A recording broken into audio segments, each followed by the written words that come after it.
Madame, Messieurs, bienvenue à vous dans ces bulletins d'information. Le chef de l'État a reçu le vice-premier ministre en charge de la fonction publique, Jean-Pierre Liaou. C'est mardi à la Cité de l'Union africaine, venu lui présenter les annuaires alphabétiques et numériques de tous les fonctionnaires de l'État. Image présidentielle. Chef de l'État, les annuaires alphabétiques et numériques de tous les agents et fonctionnaires de l'État certifiés et réguliers dans le fichier des références de l'administration publique, FRAP, après les opérations de l'identification biométrique. Tel a été l'objectif de la rencontre ce mardi soir du vice-premier ministre, ministre de la fonction publique, Jean-Pierre Liaou, à la Cité de l'Union africaine. J'attendais avoir donc son quitus pour que nous allions, au nom de son Excellence Madame la Première ministre, procéder à la publication donc des annuaires concernant les agents et fonctionnaires de l'État. Tout ceci va dans le sens de la concrétisation, la matérialisation de la vision de son Excellence Monsieur le Président de la République, de mettre à la disposition de notre pays une administration publique forte qui soit au rendez-vous du rendement, de l'efficacité et des résultats. À en croire Jean-Pierre Liaou, cette action entre dans le cadre de la maîtrise des effectifs et de la masse salariale qui comporte un triple enjeu, à savoir stratégique, économique et social. Un jeu stratégique parce qu'il nous permet de pouvoir planifier l'avenir, de pouvoir gérer de manière prévisionnelle et programmatique les effectifs des agents et fonctionnaires de l'État, avec évidemment une visibilité sur le recrutement, une meilleure gestion de carrière, mais aussi surtout une fluidification, un jeu économique, tout simplement parce que ceci nous permet de faire des économies substantielles en luttant contre évidemment tous les agents fraudeurs, les fictifs, les cumulards, tout ce qui plombait un tout petit peu l'enveloppe salariale. Et avec les économies tirées de ces opérations, on pourrait envisager une meilleure affectation budgétaire dans d'autres secteurs de l'État, notamment la construction de routes, l'accès à l'eau potable, à l'électricité. Dans un futur proche, les résultats de ces opérations seront dévoilés.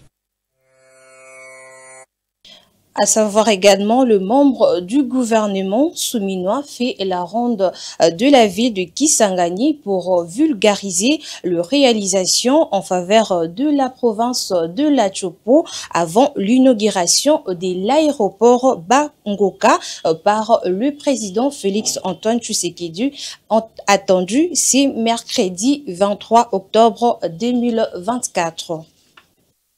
Et au Congo central, les élèves, les enseignants, allais-je dire, de Boma ont décidé de suspendre leur mouvement de grève entamé depuis le 10 septembre 2024. C'est mercredi matin, une affluence considérable des élèves a été constatée dans les différentes écoles primaires du secteur public.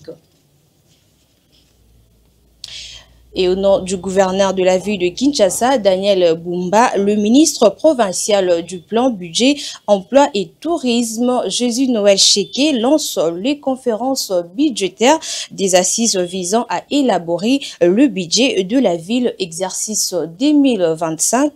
Ces budgets soutiennent le programme d'action du gouvernement provincial. On l'écoute.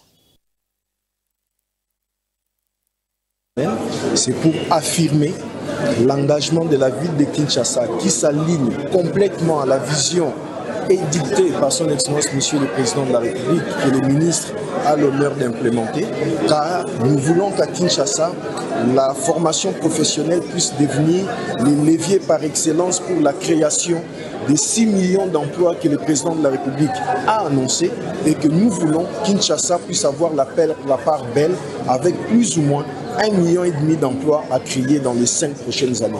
Et ce, grâce à la formation professionnelle comme levier pour capitaliser les opportunités que nous avons dans les métiers de la formation professionnelle.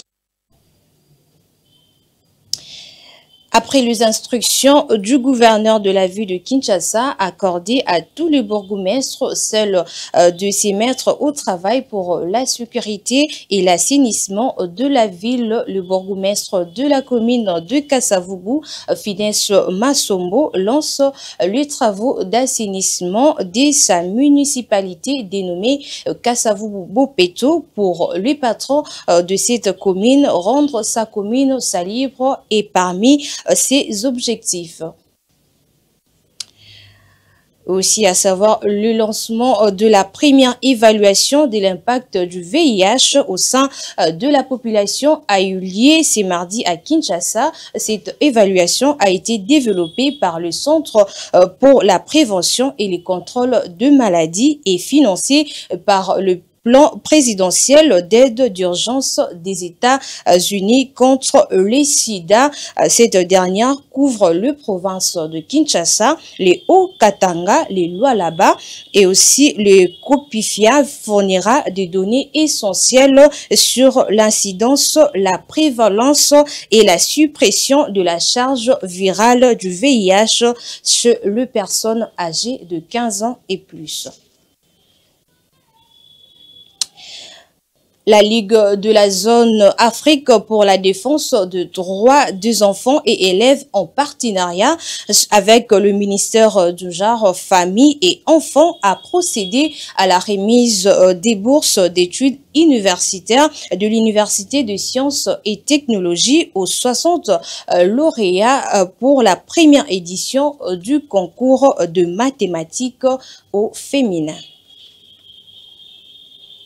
Et en sport, mené 2-0 sur sa pelouse, le Real Madrid, champion d'Europe en titre, a signé une nouvelle remontada en renversant le Borussia Dortmund par un score de 5-2 hier mardi 22 octobre 2024 lors de la 3e journée de la Ligue des Champions grâce notamment à un triplé de Vinicius. Toujours en sport, pour finir cette fois-ci, la RDC comptabilise à présent 12 boxeurs qualifiés pour la demi-finale de la 21e édition du championnat d'Afrique de boxe qui s'est tenu le lundi 21 octobre au gymnase jumelé du stade de Martyrs, un exploit garanti au minimum 20 médailles à la délégation congolaise après le 15 médailles remportées à Yaoundé en 2023. À Kinshasa, 19 combats étaient au menu et le pays hôte a livré 7 combats dont 4 victoires et 3 défaites.